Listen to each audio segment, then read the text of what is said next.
올해는 우리나라에 참 기록이 많은 것 같아요. 여러분들은 8월 1일 날 한국에서 그 기상 관측 이래로 111년 만에 최고로 더웠던 날이 41.5도더라고요. 그 폭염을 뚫고 살아나신 분들입니다. 대단하신 분들인 것 같습니다. 축복합니다. 특별히 올해가 이제 광복 70주년을 기념하는 해입니다. 특별히 여러분 잘 알다시피 4월 27일 날 우리 한국에 남북 회담이 있었습니다. 그리고 6월 달에는 북미 정상회담도 있었고, 특별히 그런 기회를 통해서 어쩌면 한국과 북한이, 우리 남한과 북한이 통일이 될 수도 있겠다라는 생각들을 저는 해보았습니다. 여러분 그런 모습 보면서 어떤 마음이 드셨습니까? 저는 좀 마음이 뭉클했습니다. 물론 지금은 좀 질척거려서 마음이 참 이렇게 어려운 부분들도 있지만, 그럼에도 불구하고 제가 마음이 참 뭉클했던 이유는 이스라엘 백성들이 70년 동안에 바벨론의 포로로 있다가 돌아왔던 그런 것을 생각해 보면 70년 우리 남한의 정부가 세워지고 많은 선조들이 우리 남북한의 연합을 위해서, 통일을 위해서 얼마나 많이 기도를 했을까요? 어쩌면 올해가 그 시작하는 해가 되지 않을까라는 기대감을 가지고 저는 참 마음이 뭉클했습니다. 정말 통일이 된다면 새로운 나라가 될 수 있겠다, 그런 기대감을 여러분 가지고 계신가요? 이런 우스갯소리가 있더라고요. 새로운 나라가 되면 군대를 좀 일찍 가야 된다, 자칫 늦게 가면 개마공원에 배치될 수도 있다, 이런 이야기도 있더라고요. 지금 한국이 매우 어렵습니다. 그래서 통일이 되고 나면 북쪽에 희토류도 있고 광물들도 있어서 나라가 어떻게 다시 한번 부흥할 수, 경제적으로 발전할 수 있는 기회가 될 수도 있겠다, 그런 이야기도 오가고 있습니다. 정말 정치적으로 남북 흑백, 그러니까 빨간색, 파란색의 이데올로기가 아니라 민족의 정체성을 가지고 이 세계로 움직여갈 수 있는 나라가 될 수도 있겠다, 그런 기대감을 저는 가지고 있습니다. 여러분들 그런 기대감이 있으십니까? 그런데 여러분, 우리에게는 남북 통일보다 이미 우리는 통일된, 획기적이고 저와 여러분의 전 인생을 걸고 전 우주적으로 획기적으로 통일된 나라를 저와 여러분이 살아가고 있다는 사실을 여러분 생생하게 기억하고 계십니까? 예수 그리스도 그분이 오셔서 우리에게는 남북한 통일이 아니라 하나님으로부터 멀리 떨어져 있었던 우리가, 사단의 억압 아래서 살아갔던 우리가 하나님과의 연합을 이루어서 통일된 나라를 살아가고 있다는 것, 여러분 그걸 생생하게 느끼며 경험하고 살아가고 계십니까? 그리고 그 나라가 완전히 온전하게 이루어질 것이라는 그런 기대감을 가지고 살아가고 있는지 모르겠습니다. 아마 그런 마음을 가지시고, 특별히 그 하나님 나라가 우리의 예배 가운데, 그리고 우리의 가정 가운데, 우리 교회의 사역들 가운데 이루어지고 있다는 그런 기대감을 가지고 오늘 이 저녁에도 예배에 나왔으리라 저는 그렇게 믿습니다. 사실 오늘 우리가 읽어본 본문 보시면 마가복음의 말씀인데, 마가복음은 이렇게 시작합니다. 여러분 성경을 가지고 계시면 마가복음 1장 1절을 한번 펴보시면 좋겠습니다.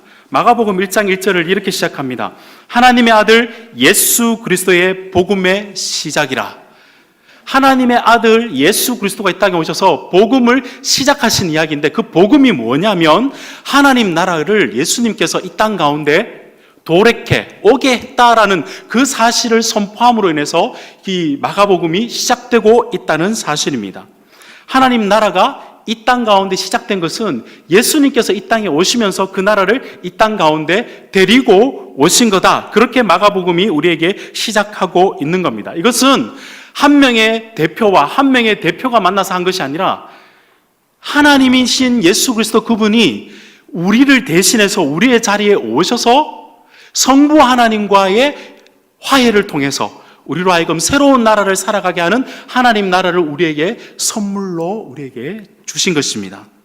이렇게 해서 이 땅 가운데 하나님 나라가 이루어졌는데, 예수님께서 이 땅에 오시면서 하나님 나라가 이루어졌을 때 어떤 일들이 벌어지고 있었는가라는 것을 마가복음 1장에서는 1장 21절에서는 이렇게 이야기합니다. 여러분 나중에 성경을 살펴보십시오. 회당에서 보시면 귀신 들렸던 사람이 떠나갑니다. 베드로의 장모의 병이 떠나갑니다. 그런가 하면 뒤에 보시면 나병 환자가 있었는데 사회에서부터 소외당하고 사회에서 부정하다고 격리당했던, 분리되었던 사람을 주님께서 회복시키시고 사회 안으로 받아들이시고 회복시키시는 역사가 이루어지게 됩니다. 사단에 의해서 거짓으로 썩고 억눌림을 당하고 죄에 인해서 병으로 고통당하고 그리고 사회로부터 분리되고 부정하다고 분리되었던 그들이 하나님 나라를 살아가면서 회복되는 역사가 시작된 것을 마가복음 1장에서 예수님께서 하나님 나라가 이렇다라는 역사를 우리에게 보여주신 것입니다. 그리고 2장을 넘어오시면 2장에서 보시면 예수님께서 중풍병자를 고쳐주셨습니다. 그 중풍병자를 고쳐주시면서 단순히 병만 고쳐주신 게 아니라 내 죄가 사하였다라고 선포했습니다. 당시 죄를 사하는 곳은 어디였을까요? 성전이었습니다. 그리고 죄를 사할 수 있는 분은 누구였을까요? 하나님이셨습니다. 이 말은 곧 무슨 말이냐면 예수님이 성전 되시며 예수님께서 하나님이시다, 구세주이다라는 것을 선언한 거나 마찬가지였습니다. 근데 문제가 생겼습니다. 여러분, 지금도 마찬가지지만 복음을 전하고 하나님 나라를 전하게 되면 순탄한 길만 있는 것이 아니라 이 복음을 배척하고 저항하는 사람들이 생겨나게 되는데, 이때 당시에 복음을 배척하고 예수님을 배척하고 하나님 나라를 거절했던 사람들이 누구였냐면 바로 바리새인들이었습니다. 여러분, 바리새인들, 우리는 그분들을 좀 이렇게 나쁘게 보는 습관들이 있는데 사실은 그분들은 그 시대 당시에 굉장히 종교적 지도자들이었고 사회적으로 명망이 높았던 사람들입니다. 그들도 상식과 교양이 있었던 사람들이에요. 그리고 그들은 구약에서부터 하나님 나라가 오기를 기다렸던 사람들입니다. 근데 정작 하나님이신 예수님께서 이 땅에 오셔서 하나님 나라를 선포하시고 복음을 선포했는데 이들은 예수님을 거절했습니다. 오히려 방해를 하고 있는 모습을 보게 됩니다. 여러분, 왜 그랬을까요? 사실 바리새인들이 원했던 하나님의 나라, 그들이 생각했던 하나님의 나라가 오면 군사적으로, 경제적으로, 환경적으로 좀 더 좋은 나라가 이스라엘이 될 거다라고 생각했던, 그런 자신들이 생각했던 하나님 나라와 예수님이 생각했던 하나님 나라가 달랐기 때문입니다. 이들은 하나님 나라의 혜택을 원했을지는 모르겠지만 사실 왕을 원하지는 않았습니다. 왜냐하면 자기들이 이미 그 시대 속에서 경제적으로, 정치적으로, 종교적으로 왕의 노릇을 하고 살아갔던 사람들이었습니다. 그래서 그런지 그들은 예수님이 오셨음에도 불구하고 예수님을 거절하는 모습을 보게 됩니다. 오늘날로 말하면 이런 모습일까요? 예배에 나왔습니다. 주일 예배, 9시 예배, 11시 예배 나오고 저녁 예배까지 나왔습니다. 하나님이 우리의 삶의 주인이라고 고백하지만 예배를 드릴 때는 괜찮은데 집으로 가서는, 사회생활 할 때는, 직장에서 생활할 때는 여전히 내가 주인인 왕이라고 하나님을 인정하긴 하지만 여전히 삶의 동력은 자신이 왕인 삶으로 살아가는 모습이 바로 이 바리새인들의 모습과 흡사하다라고 우리가 생각해 볼 수 있는 것 같습니다. 생각해 봅시다, 여러분. 하나님 나라를 이루기 위해서 하나님이신 예수님이 오셔서 전파하는 하나님 나라. 하나님 나라를 기다렸는데 예수님께서 하나님 나라를 선포하셨는데 그럼에도 불구하고 하나님 나라를 거절하는 바리새인들, 이 둘 사이에 갈등들이 시작되게 되는 것, 이것이 바로 마가복음 2장에 나와 있는 내용입니다. 그 중에 오늘 저희가 특별히 두 사건을 살펴보려고 합니다. 바리새인과 논쟁을 하는 두 개의 논쟁 속에 우리가 너무너무 잘 아는 네 개의 짧은 비유가 들어가 있습니다. 이 내용을 통하여서 바리새인들이 원했던 하나님의 나라가 어떤 것이며 예수님이 이 땅 가운데 함께 머물며 이 땅 가운데서 우리로 하여금 살아가도록 했던 하나님 나라가 어떤 것인지를 우리에게 잘 보여주고 있는 대화, 논쟁들이 우리 가운데 있다는 사실입니다. 그래서 오늘 저는 이 말씀을 나누면서 우리의 마음 속에, 그리고 여러분의 각자의 가정 속에, 그리고 우리 교회 가운데 하나님의 나라의 원리와 하나님의 나라가 어떤 것인지가 여러분 마음속에 생생하게 다시 한번 기록되는 그런 역사가 있기를 소원합니다. 그리고 그 하나님의 나라를 여러분들이 살아내시는 여러분들이 되었으면 좋겠습니다. 오늘 본문 말씀 사실은 13절 말씀을 봐야 되는데 12절부터 제가 오타를 한 것 같습니다. 13절 말씀을 보시면 말씀이 이렇게 시작합니다. 예수께서 다시 바닷가에 나가심에 큰 무리가 나왔거늘 예수께서 그들을 가르치시니라, 이렇게 시작하고 있습니다. 예수님께서 다시 바닷가에 나가셨다고 합니다. 성경을 가지고 계신 분들은 앞에 마가복음 13장과 1장 14절 말씀을 보시면 예수께서 갈릴리 그 바다에 나가셔서 하나님 나라를 가르치셨다 이렇게 말씀을 하시고, 그 다음 내용을 보시면 14절, 15절, 16절, 17절부터 이 하나님 나라에 대해서 선포를 하시면서 제자들을 부르는 장면들이 나오게 됩니다. 제가 여러분을 대신해서 조금 몇몇 구절들을 강조해서 제가 여러분을 대신해서 읽어드리겠습니다. 갈릴리 해변으로 지나가시다가 시몬과 형제 안드레가 바다에 그물을 던지는 것을 보시니 그들은 어부라. 예수께서 이르시되 나를 따라오라. 내가 너희로 사람을 낚는 어부가 되게 하리라 하시니 곧 그물을 버려두고 따르니라. 19절 20절도 제가 다시 읽어보겠습니다. 조금 더 가시다가 베드로의 세베대의 아들 야고보와 그 형제 요한을 보시니 그들도 배에서 그물을 깁는데 곧 부르시니 그 아버지 세베대의 품꾼들과 함께 배에 버려들고 예수를 따라가니라. 예수님께서 하나님의 말씀, 하나님의 나라를 선포하시고 난 다음에 제자들을 부르시는데 세 가지의 동일한 동작들을 우리에게 보여주고 있습니다. 지나가시다가 제자들을 보시고 부르셨습니다. 여러분, 여기서 지나가시다가라는 것이 그냥 우리가 횡 옆으로 지나간다 이런 의미가 아니라, 구약에 보시면, 여러분 출애굽기 33장에 보시면 하나님께서 손으로 이렇게 모세를 덮으시고 그 옆에 하나님께서 지나가신 것, 그 사건 기억나시죠? 호렙산에서 열왕기상 19장을 보시면 호렙산에서 엘리야를 만나셔서 하나님께서 지나가시다가라는 단어가 나옵니다. 그 단어와 동일한 뜻입니다. 무슨 말이냐면 예수님께서 특별한 의도를 가지시고 이 제자들을 찾아가셨다는 이야기입니다. 그리고 보셨다라는 단어는 어떤 의미냐면 그들의 심성과 그들의 체질과 그들의 약점과 그들의 모든 것을 아시고 부르셨다는 겁니다. 그리고 나를 따르라, 주님께서 이렇게 부르셨습니다. 바닷가에서 하나님의 복음을 전하고 그 복음을 함께 전할 제자들을 그렇게 부르셨다는 겁니다. 그리고 난 다음에 오늘 본문 2장의 14절 말씀을 제가 여러분을 대신해서 한번 읽어드리겠습니다. 동일한 단어들이 쓰입니다. 또 지나가시다가 알페의 아들 레위가 세관에 앉아있는 것을 보시고 그에게 이르시되 나를 따르라 하시니 일어나 따르니라.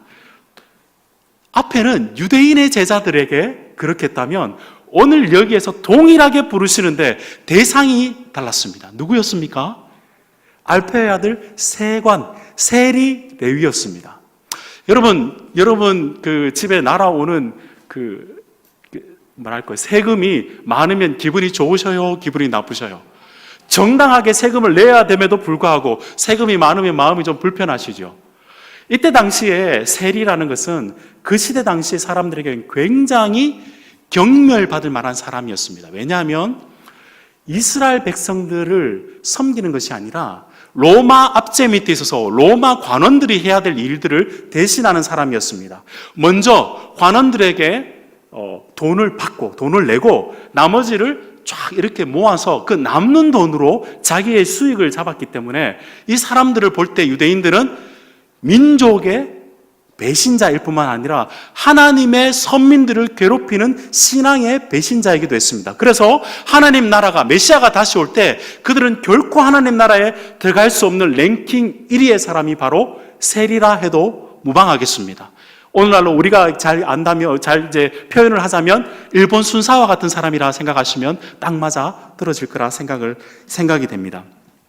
이렇게 예수님은 사람을 구별하지 않고 세리를 자신의 하나님 나라의 동력자로 뽑으셨습니다. 이 세리는 어떻게 반응을 했을까요? 15절 말씀을 보시면 그의 집에 앉아 잡수실 때에 많은 세리와 죄인들이 예수와 그의 제자들과 함께 앉았으니 이는 거라한 사람들이 많이 있어서 예수를 따름이리라 이렇게 설명하고 있습니다. 이 세리가 구원받은 것, 예수님을 만나서 예수님께서 자기를 제자로 삼으신 것을 너무너무 기쁘게 여겨서 자기 집에 잔치를 베풀었습니다. 그리고 많은 자기 부류와 같은 사람들을 많이 불렀습니다. 그리고 예수님과 제자들도 초청을 했습니다. 잔치가 베풀어지고 아마 많은 세리들에게, 자기 친구들에게 예수님을 소개했겠죠. 이분이 메시아다, 이분이 하나님 나라를 이 땅에 오게 하신 분이다, 소개를 했을 겁니다. 문제가 생겼습니다. 이 사건을 보고 난 다음에 바리새인들이 안 그래도 마음속에 시기와 질투와 분노가 있었는데 이 사건을 보고 건수가 잡힌 겁니다. 그래서 16절을 보시면 이 장면을 보고 있던 바리새인들이 이렇게 질문을 하는데 예수님께 단도직입적으로 질문하지 못하고 제자들에게 먼저 이렇게 질문을 해봅니다. 예수께서 죄인 및 세리와 함께 잡수시는 16절입니다. 보고 그의 제자들에게 이르시되 어찌하여 세리 및 죄인들과 함께 먹는가? 여러분, 지금도 그렇습니다. 우리가 음식을 먹을 때, 식탁에 교제를 나눌 때는 유유상종, 같은 부류, 같은 직종에 있는 사람들이 많이 식사를 하게 될 수밖에 없는 여건들인 거죠. 이때 당시에는 같은 계급의 사람들이, 같은 부류에 있는 사람들이 식사를 하지 다른 부류에 있는 자기와 계급이 낮은 사람과 식사하는 것을 매우 싫어했습니다.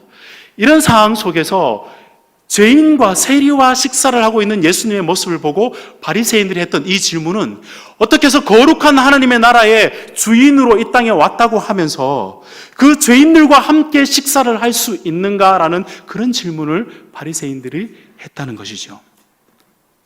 여러분, 앞서 말씀드렸다시피 바리새인들은 하나님의 나라를 기다리고 있었습니다.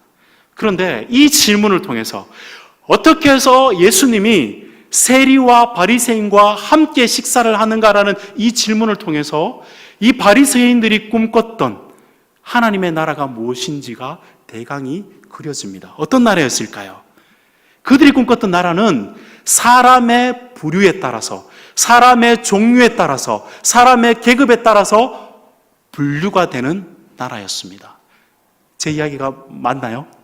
그들은 누구는 들어갈 수 있고 어떤 사람은 들어갈 수 있고 어떤 사람은 들어가지 못하고 계급과 환경과 내적인 갖춤과 외적인 조건에 의해서 하나님 나라에 들어갈 수 있는 사람과 그렇지 못한 사람들을 생각하며 부류에 따라서 하나님 나라가 나뉘어진다라고 생각했던 그런 사람들입니다. 그렇기 때문에 예수님께 어찌해서 하나님 나라를 이 땅 가운데 데리고 오신 분이 그들과 함께 세리와 죄인들과 함께 식사를 하는가 이 질문을 했다는 것이겠죠.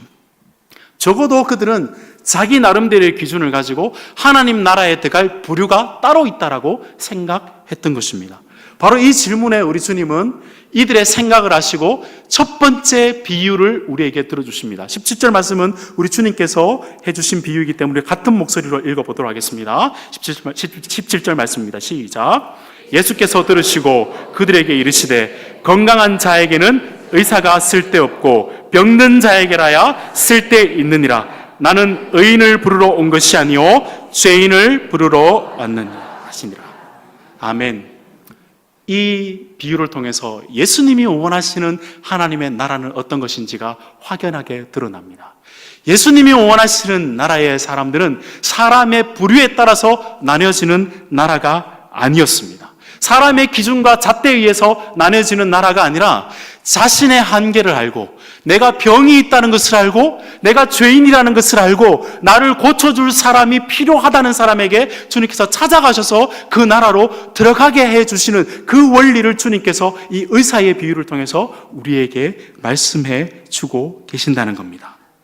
여러분, 예수님께서 한번 생각해 봅시다. 레위의 집에 가게 되면, 이 세리의 집에 가게 되면 사람들이 고깝게 여길 것이라는 것을 알았을까요? 몰랐을까요?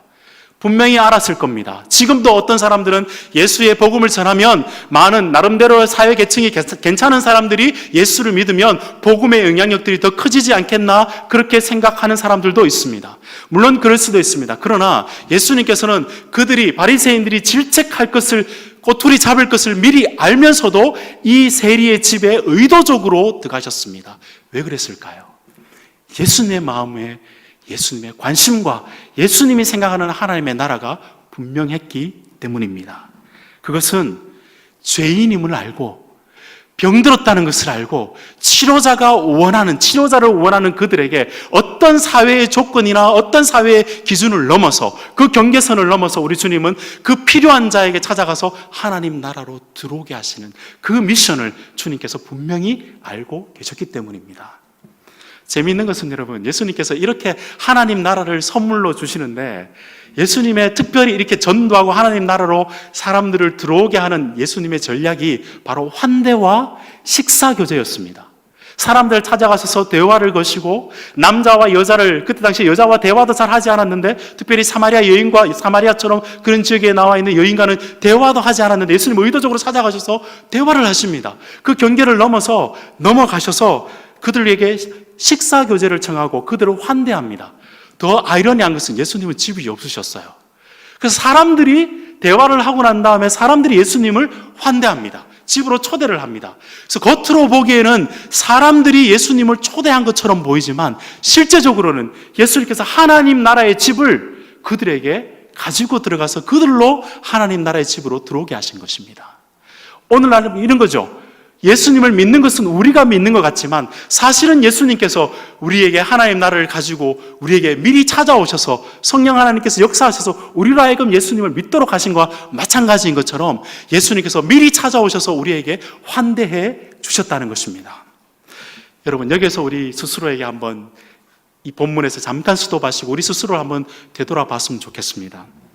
여러분, 예수님이 우리에게 찾아오셨다, 하나님 나라가 우리 가운데 임했다 그러면 우리가 분명하게 아는 것이 하나가 있습니다.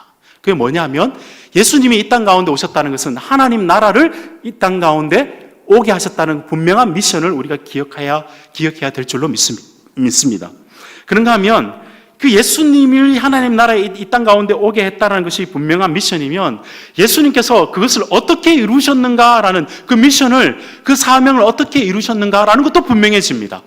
예수님은 찾아가셔서 사람의 부류에 따라서가 아니라 주님께서 그들을 잃어버린 영혼들을 품어서 하나님 나라로 들어오게 하신 예수님의 낮아진 마음으로 그들을 품으신 예수님의 마음을 우리가 분명하게 알아야 된다는 것입니다. 이 예수님의 미션이 분명해지면 동시에 우리의 미션과 우리 교회의 사명이 분명해져야 될 줄로 믿습니다. 예수님으로 인해서 하나님의 나라를 살아가게 되고 지금 우리 교회를 통해서 하나님의 나라를 더욱더 반영하며 이 세상 가운데 보여주는 사명으로 우리를 부르신 교회라면 우리의 사명도 분명해야 될 줄로 믿습니다. 예수님께서 이 땅 가운데 이루신, 복음으로 이루신 하나님의 나라를 더욱더 왕성하게 이루기 위한 것이 우리의 사명인 줄로 믿습니다. 동시에 그 사명을 어떻게 이루어야 될까요?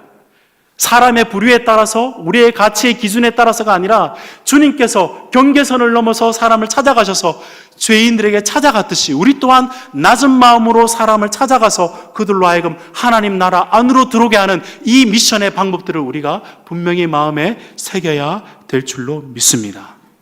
이걸 다른 말로 제가 표현을 좀 해보겠습니다. 하나님 나라를 이루는 우리 교회는 교회당의 문턱이 없어져야 될 줄로 믿습니다. 낮은 마음의 공동체가 되어야 될 줄로 믿습니다. 사랑하는 여러분, 하나님의 나라는 사람에 따라서 잣대와 기준이 다른 게 아닙니다. 하나님의 나라는 복음으로 작동하는 나라입니다. 그런 부분에 있어서 복음이 우리의 하나님 나라에 들어가는 관문이라면 너무나도 공평한 관문인 것입니다. 많이 배운 사람이나 적게 배운 사람이나 많이 가진 사람이나 그렇지 않는 사람이나 모든 사람들이 예수 그리스도가 필요한 병자들이기 때문입니다. 그 복음을 믿는 자에게 하나님께서 하나님 나라를 우리에게 선물로 내어주신다는 겁니다. 그 하나님 나라를 예수님께서 이 땅 가운데 오게 하셨다라는 사실입니다. 그럼 제가 질문을 한번 해보겠습니다. 이것이 너무나 명확하기에 우리는 하나님 나라를 이루어가는 이 교회가 어떻게 해서 이루어졌습니까? 제가 여러분에게 질문하게 되면 분명하게 질문하실 수 있을 겁니다. 제가 다르게 질문해 보겠습니다. 여러분, 우리 교회의 머리는 누구이십니까? 예수 그리스도이십니다. 그분이 우리의 주인이시고 그분이 하나님 나라를 이루게 하신 우리 교회의 주인이십니다. 아멘. 그러면 제가 질문을 조금 바꿔 보겠습니다. 그러면 우리 교회의 하트, 헤드가 예수 그리스도라면 우리 교회의 하트, 우리 교회의 중심, 우리 교회의 마음은 어디에 있어야 될까요? 물론 예수 그리스도의 마음을 가져야 됩니다. 그런데 예수님의 마음은 어디로 흘러갔습니까? 작은 자, 소외받은 자, 죄인인 사람, 사회에서도 소외받고 어렵고 힘든 자들에게 주님께서 그 마음을 가지고 찾아가셨다는 것. 예수님을 우리의 머리로 안다면 또한 우리의 사명, 예수님의 심장을 가졌다면 우리가 그 어렵고 힘들고 세상에서 예수 그리스도를 필요로 하는 그 사람들에게 찾아갈 수 있는 주님의 마음이 가는 곳에 우리의 교회의 마음이 가야 될 줄로 믿습니다. 약하고 치료가 필요하고 어렵고 힘든 사람들이 교회에 와서 그곳에서 예수 그리스도를 만나서 새롭게 회복되는 역사가 주님이 원하시는 하나님 나라, 그 하나님 나라를 우리 수원영광교회를 통해서 하나님께서 보여주시기를, 세상 가운데 보이시기를 원하신다는 사실을 꼭 기억하셨으면 좋겠습니다. 여러분, 이것이 그때나 지금이나 변치 않는 우리 교회의 사명인 줄로 믿습니다. 여러분, 이 시대 가운데 제가 특별히 수원영광교회에 부탁하고 싶은 것이 있습니다. 교회의 문턱은 높이십시오. 그러나 교회당의 문턱은 없애십시오. 이게 무슨 말이냐면, 교회는 예수 그리스도를 진실로 고백하는 사람만이 들어올 수 있는 겁니다. 성도는 그런 사람만이 성도가 될 수 있는 겁니다. 세상에서 너 예수 믿을래? 예, 예수 믿겠습니다. 이런 차원이 아니라 예수님을 내가 정말 병자이며 죄인이며 예수 그리스도가 진실로 우리의 치료자이시며 구원자이시며 하나님이 전 우주의 주인이시며 성령님이 우리 가운데 내주하셔서 삼위 하나님을 탁월하게 아는 사람들, 그런 사람들만이 믿음의 고백으로, 그래서 교회의 잣대를 높여서 이 교회에 들어오는 사람은 복음을 탁월하게 아는 사람들이 이 수원영광교회에 많아졌으면 좋겠습니다. 그와 동시에 예수님을 탁월하게 알지만 교회당의 문턱은 낮아져서 모든 사람들로 하여금 예수를 고백한다면 어떤 사람이나 이곳에 들어와서 회복과 치료와 소생함이 있는, 교회당의 문턱은 없는 그런 교회가 되시기를 주님의 이름으로 축원드립니다. 여러분, 가만히 생각해 보십시오. 예수님께서 왜 의사의 비유를 들었을까요? 저는 이걸 묵상하면서 깨달은 바가 있습니다. 제가 지금 제 발에, 엄지발가락에 발톱이 이렇게 살을 파고들어서 매우 아파요. 조금 괜찮을 만하면 아이가 한번 밟고, 괜찮을 만하면 와이프가 한번 밟고 그래가지고 낫지가 않습니다. 그래서 어딜 가나, 마트를 가나 어딜 가나 이 발을 조심하게 됩니다. 아픈 발이 있으니까 이 발을 중심으로 사람들 밟지 않도록 조심합니다. 저는 건강 속에 신장이 좀 좋지가 않습니다. 그래서 어떤 음식을 먹든지 간에 그것이 신장에 좋은 음식들을 골라 먹는 그런 습성이 생겼습니다. 제가 왜 이런 이야기를 할까요? 우리 가족들 가운데 한 명이 아프게 되면 우리의 삶의 태도와 우리의 삶의 반경과 우리의 삶의 모습들이 그 사람을 위해서 바뀌게 됩니다. 마찬가지로 우리 교회가 정말로 낮은 마음의 공동체가 된다면 정말 세상에서 힘들고 어렵고 힘든 사람들이 이 교회에 들어올 때 그 사람 예수의 마음으로 가지고 그 사람들을 품고 하나님 나라가 왕성하다라는 것을 보여줄 수 있는 그런 교회가 수원영광교회가 되었으면 좋겠습니다. 세상과 다른 공동체, 세상의 가치와 다른 공동체, 교회당의 문턱은 없고 낮은 마음으로 섬길 수 있는 공동체가 여러분 수원영광교회가 되었으면 좋겠습니다. 여러분, 세상에서 지금 많이 이슈가 되고 있는 말이 4차 산업혁명 들어보셨죠? 인공지능, 집에 가면 세탁기, 냉장고 다 컴퓨터가 다 해주는 거, 그게 인공지능이지 않습니까? 4차입니다. 1차에서는 기계가 많은 일들을 했고 2차에서는 대량 생산을 해서 3차에서는 컴퓨터로 더욱더 편리한 생활을 했다가 4차 산업혁명이 되면 컴퓨터가 우리의 일들을 대신해 주는 것. 그래서 좀 더 효용성 있고 가치 있는 일들을 그 사람들 좀 더 편리하게 일을 하는 것으로 사람들은 그렇게 거기를 목말라 하면서 생활해 나가고 있습니다. 근데 여러분, 이상하지 않습니까? 더욱더 효능성, 가치 있는 일들을 그 기계에게 맡김으로 인해서 기계는 점점 사람스러워지고 사람은 이상하게 점점 기계스러워지는 시대를 살아가고 있습니다. 효용과 가치, 그것만 가지고 사람을 평가하는 시대에 따라가게 되면 그런 결과가 이루어진다는 것이죠. 그러나 여러분, 교회는 그런 곳이 아닙니다. 무능한 사람도 교회에 와서 예수 그리스도 때문에 유능한 사람이 되는 것. 세상에서 효용 가치가 없지만 예수로 인해서 새로운 영혼이 소생함을 얻는 것, 그것이 바로 우리 교회의 가치가 되어야 될 줄로 믿습니다. 여러분, 이건 우스갯소리이지만 일리가 있는 말인 것 같아요. 여러분, 효용성, 가성비로만 하나님께서 우리를 성도 삼으셨다면 우리가 과연 성도가 될 수 있었을까요? 네, 하나님도 참 재밌으셔요. 보시면 가성비가 없는 사람들을 뽑으셔가지고 하나님 나라를 이루어가는 훌륭한 하나님 나라의 일꾼들로 만들어 가시는 하나님이십니다. 자, 예를 한번 들어볼까요? 노아 선생님, 우리는 열심히 충성되어 일하신 거 잘 압니다. 근데 전도의 측면에서 보면 120년 동안 전도 한 명 못 하셨습니다. 아브라함은 어떻습니까? 약속은 받았지만 자기의 삶의 위기 가운데 아내를 2번이나 팔아먹었던 배신 속물 남편입니다. 모세는 말을 더듬고 엄청 화를 잘 내는 사람이었고, 다윗은 간음했고 청부살인을 한 사람이었습니다. 호세아는 가정사가 참 꼬이고 복잡한 사람이었습니다. 베드로는 3번이나 예수 그리스도를 부인한 사람이고, 바울은 예수를 핍박했던 사람입니다. 그러나 우리 주님께서 그 가성비 없고 효용성이 떨어지는 그를 뽑아서 하나님 나라의 일꾼으로 시대마다 뽑아서 사용하셨다는 사실, 그것이 우리가 믿는 복음이고 교회가 보여줘야 될 가치가 아니겠느냐, 그 말씀입니다. 그 누구보다 예수 그리스도를 생각해 보십시오. 그때 당시 오셨는데 그 유대인들과 그 사람들은 예수 그리스도를 자기의 가치에는 맞지 않았습니다. 그래서 버렸습니다. 하나님은 예수 그리스도 그 버린 돌을 모퉁이 돌, 교회의 기둥이 되게 하셔서, 교회의 주춧돌이 되게 해서 그 교회 안에서 우리가 하나님 나라를 살아가도록 하셨던, 그것이 바로 하나님 나라의 원리인 줄로 믿습니다. 눈에 보이는 효용성이 아니라 믿음이 더욱 귀한 곳, 세상에서 쓸모와 가치로 평가하는 것이 아니라 예수 그리스도 안에서, 하나님 안에서 서로 상합해서 하나님 나라를 이루어가는, 그것이 바로 우리가 함께 생활하며 호흡하고 있는 수원 영광 교회, 하나님의 교회라는 사실을 꼭 기억하시며 신앙생활 하시는 여러분들이 되기를 바랍니다. 교회당의 문턱은 낮추십시오.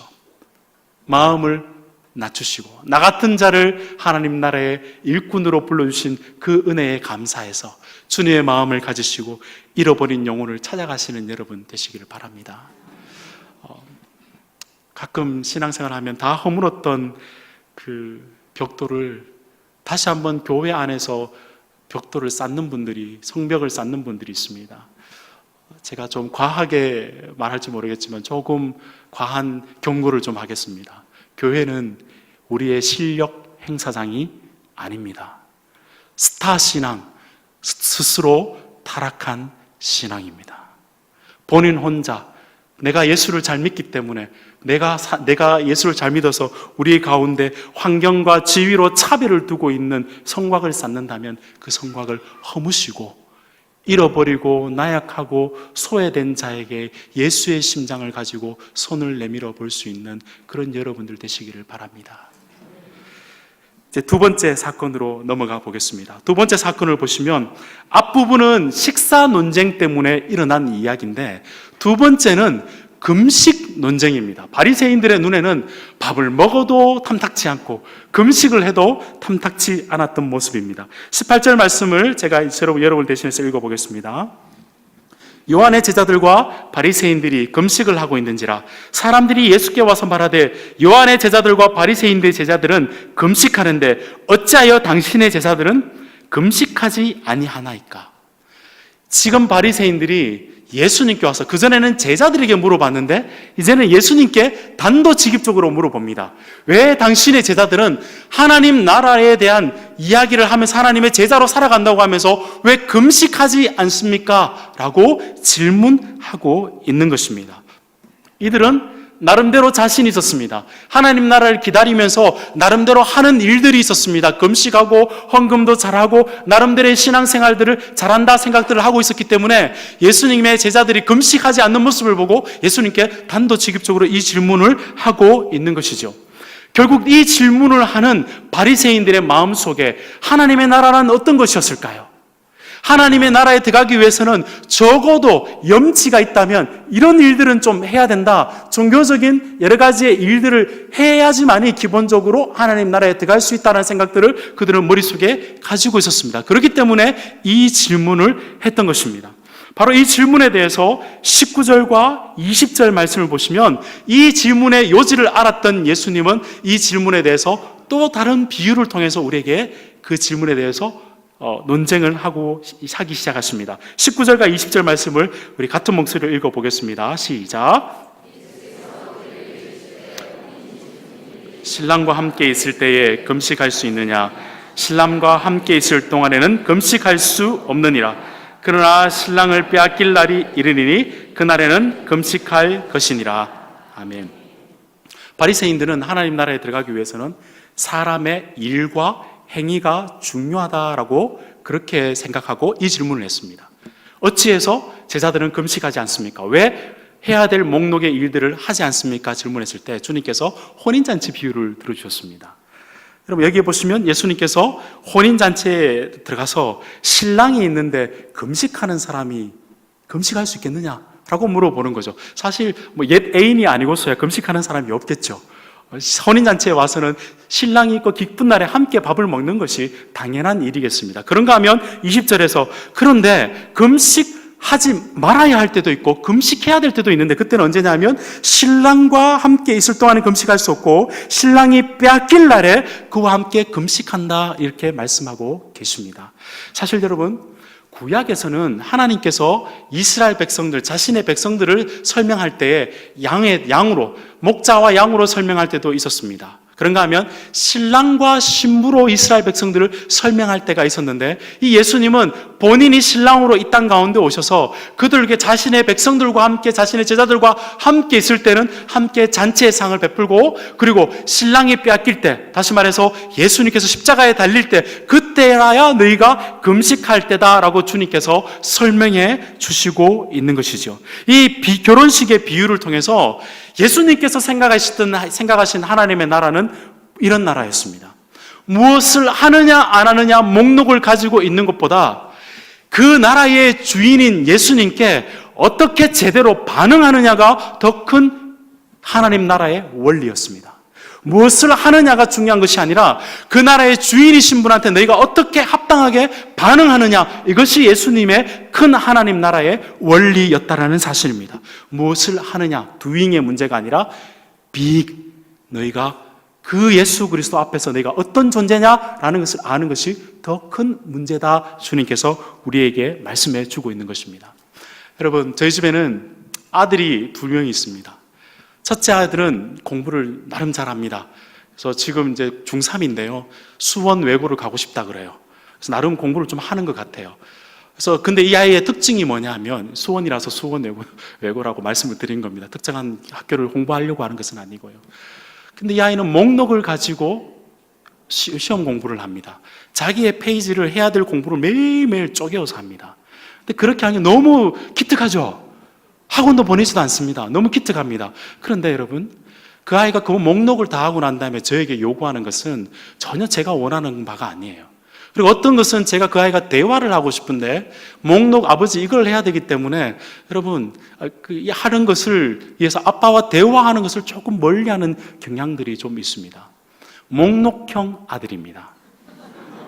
두 번째 저희 집에 아들이 있는데 이 둘째는 공부를 너무너무 사랑하지 않습니다. 같은 학교를 다니는데 선생님들도 너무너무 비교된다고 그렇게 이야기를 합니다. 너무 싫어합니다, 공부를. 그런데 이 아이는 반응형입니다. 제가 집에 가서 아들 그러면 아들이 2명이잖아요. 근데 첫째 아들은 반응이 없는데 둘째 아들은 예라고 대답합니다. 그래서 대답을 해서 어떨 때는 쓰레기를 버리러 갈 때 억지로 따라가서 쓰레기를 버릴 때도 있고 어떨 때는 마트를 갈 때 예라고 대답해서 저와 함께 갈 때도 있습니다. 그땐 즐거운 것을 만난 것을 먹겠죠. 반응형 아들입니다. 여러분 제가 두 아들 중에 누구를 더 사랑하겠습니까? 둘 다 사랑합니다. 그런데 여러분 둘 아들 중에 누가 더 친밀할까요? 반응형 아들이겠죠. 신앙생활 하는 것 여러분 예수님 하나님 나라를 우리 가운데 오게 하신 예수님께 그분과의 관계에 반응하는 것이 우선입니다. 어떤 분들을 보면 스스로 목록을 만들어서 그 목록을 해 나가는 것으로 신앙생활을 하게 되면 신앙생활을 하다가 힘들어집니다. 이렇게 바리새인처럼 하나님 나라에 들어가기 위해서는 목록을 만들어서 스스로 무엇을 해서 적어도 이 정도는 해야지 하나님 나라에 들어가지 이것이 주님이 원하셨던 하나님 나라의 원리가 아니었습니다. 성경에 어디를 찾아봐도 예수님과 결혼하기 위해서 무엇을 하라라고 나온 것은 아무 데도 없습니다. 하나님께서 일방적으로 우리를 사랑하셔서 구약에서도 이스라엘 백성들을 그냥 사랑하셔서 출애굽하시고 난 다음에 말씀을 주셔서 그 말씀을 따라서 신앙생활 잘하라고 목록을 주신 것이지 목록 주고 구원하신 것 아니셨습니다. 마찬가지로 오늘날 우리도 예수님과 함께 신앙생활, 하나님 나라를 살아가는 것은 이 나라의 주인이신 예수님과 반응하며 살아가는 것이 우리 주님의 우리를 향한 뜻이라는 것입니다. 여러분, 결혼이라는 게 무엇입니까? 결혼인 식의 의미는 결혼을 하고 난 다음에 계속해서 그 결혼의 관계를 유지하겠다라는 우리의 언약인 줄로 믿습니다. 계속 그 관계 속에서 살아가겠다. 그 관계를 살아가면서 여러 가지 일들을 하는데 일이 우선이 아니라 관계가 우선입니다. 주님을 사랑하면 일하게 되어 있습니다. 일에서 사랑이 커지는 것이 아니라 사랑하기 때문에 일이 더 많아지는 것입니다. 주님은 하나님 나라는 그러하다라고 우리에게 말씀해 주고 있다는 것입니다. 그래서 그런지 하나님은 성경의 어디를 봐도 다른 피조물에게는 그렇게 말하신 적이 없는데 유독 사람에게만 나를 사랑하라라고 말씀하고 계십니다. 그 관계가 우선이기 때문에 하나님을 제대로 사랑해야지만이 우리의 존재가 어떤 존재인지를 알 수 있고 우리가 어떤 존재인지를 정확하게 알아야지만이 하나님을 더욱더 사랑할 수 있기 때문입니다. 그 하나님의 사랑이 완벽하게 드러난 것이 바로 예수님의 십자가의 사랑이죠. 십자가에서 주님께서 우리를 죽도록 사랑하셨기 때문에 그 사랑에 반응해서 우리가 죽도록 주님을 사랑하며 따라가는 것이 우리의 신앙의 내용인 줄로 믿습니다. 사랑하는 성도 여러분, 기억합시다. 우리가 하나님 나라가 우리 가운데 이루어진다면 우리는 합당한 반응으로 살아가야 될 줄로 믿습니다. 예수님이 기뻐하시면 함께 기뻐하고 예수님이 눈물 흘리시면 함께 눈물 흘리며 아파하는 사랑의 공동체, 예수님과 함께 웃고 웃는, 그리고 이 땅 가운데서 하나님 나라를 우리에게 선물로 주셨기 때문에 그분과 함께 신앙생활하는 잔치 공동체가 우리 수원영광교회가 되었으면 좋겠습니다.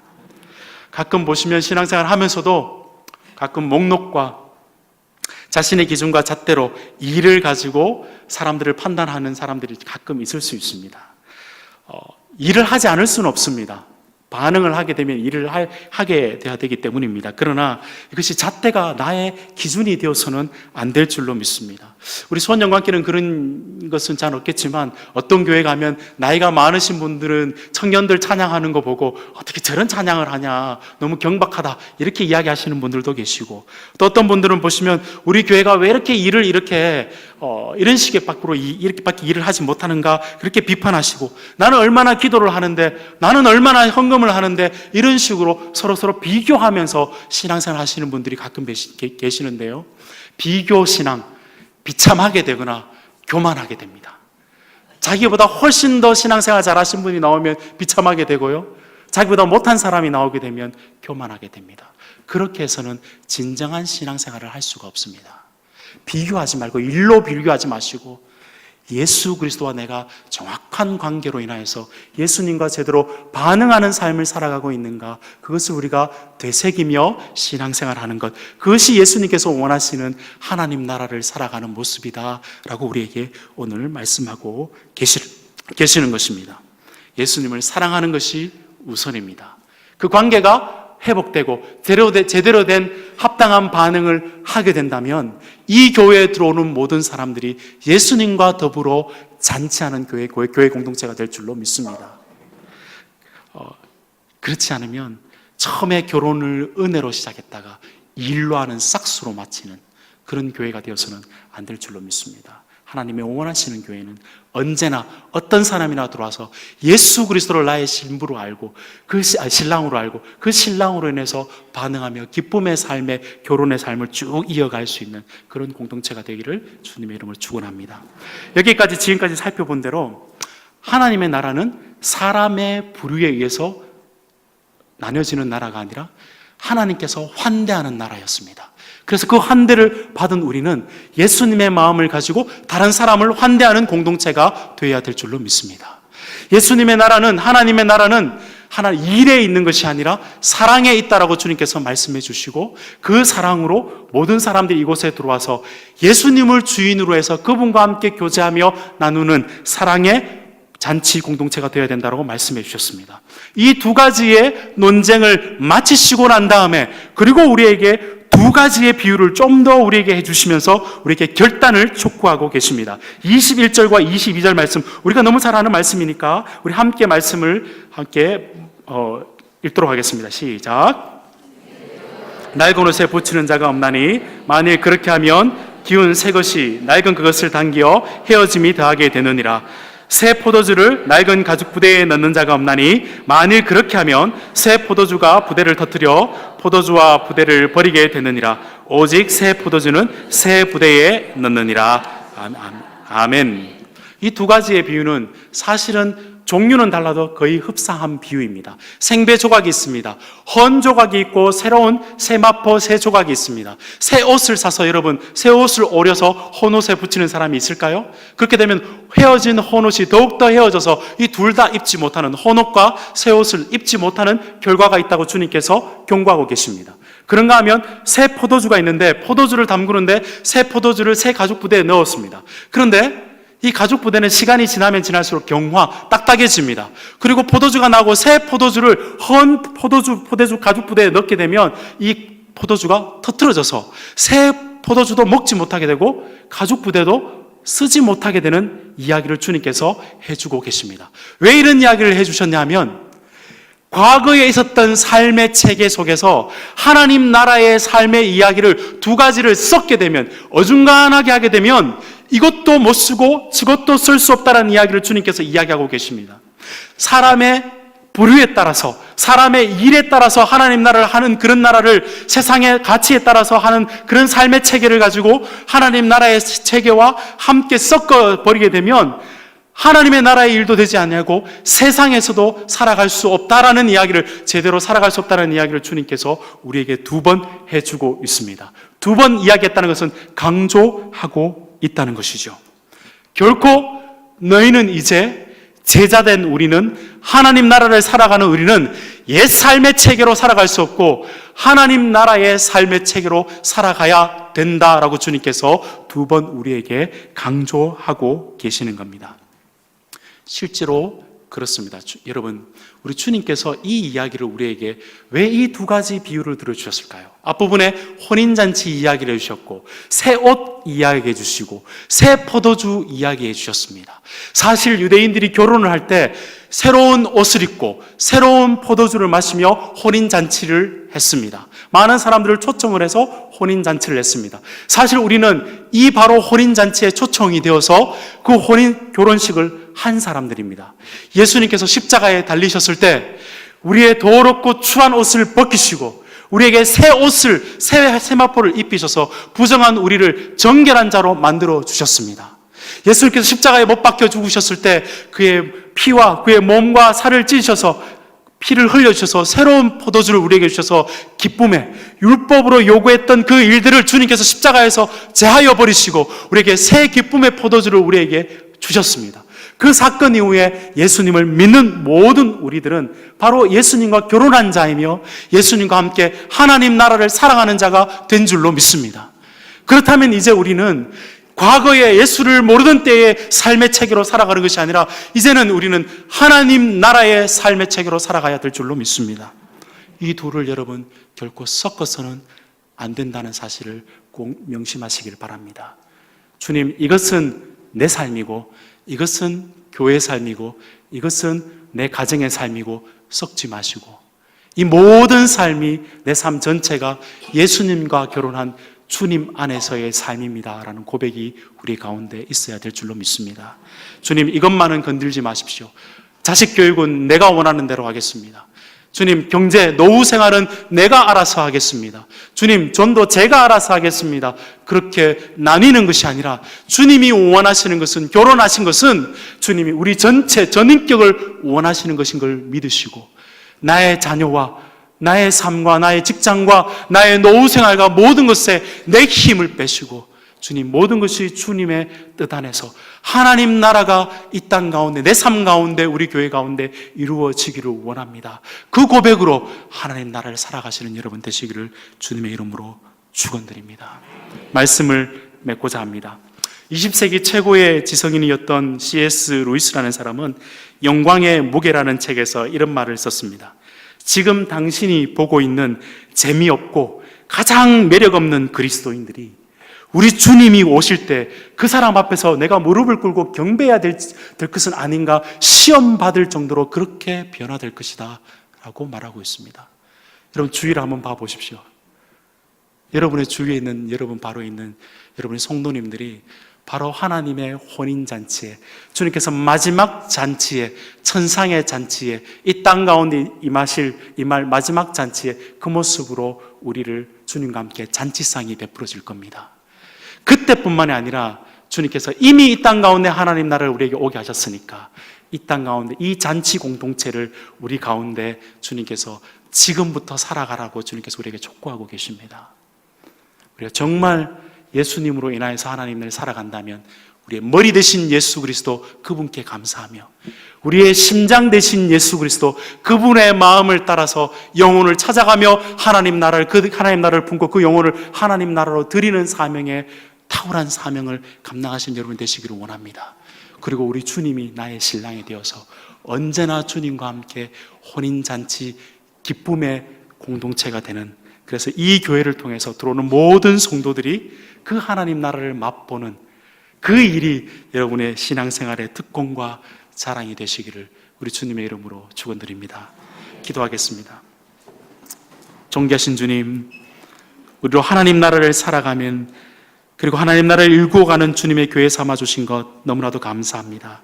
주님, 지금 이 세상 가운데 이 교회를 무시하며 이 교회에 손가락질하는 많은 사람들이 있습니다. 그러나 주님, 우리가 아는 바 이 교회가 가장 고귀하며 하나님 나라를 이루는 가장 주님의 은혜의 통로임을 주여 믿습니다. 하나님, 우리 수원영광교회가 이 역사를 잘 감당할 수 있도록 주여 은혜를 베풀어 주시옵소서. 주님을 탁월하게 섬기는 교회 되게 하여 주시옵시고, 주님의 심장을 가지고 잃어버리고 약하고 소외된 영혼들을 하나님 나라로 들어오게 하는 그 일에 타고난 교회가 되게 하여 주옵소서. 이 교회에 들어오는 모든 성도들이 예수를 신랑으로 알고 신앙생활 가운데 목록으로 하는 것이 아니라 주님 사랑해서 기쁨으로 주님 만날 때까지 주님과 함께 교제하며 사랑의 교제와 잔치가 베풀어지는 그런 교회가 될 수 있도록 주여 인도하여 주시옵소서. 이 시대 가운데, 수원 지역 가운데 하나님 나라를 오롯이 보여줄 수 있는 수원영광교회가 되게 하여 주옵소서. 그렇게 하실 우리 주님을 신뢰하며 우리 주 예수 그리스도를 받들어 축복하며 기도드리옵나이다. 아멘.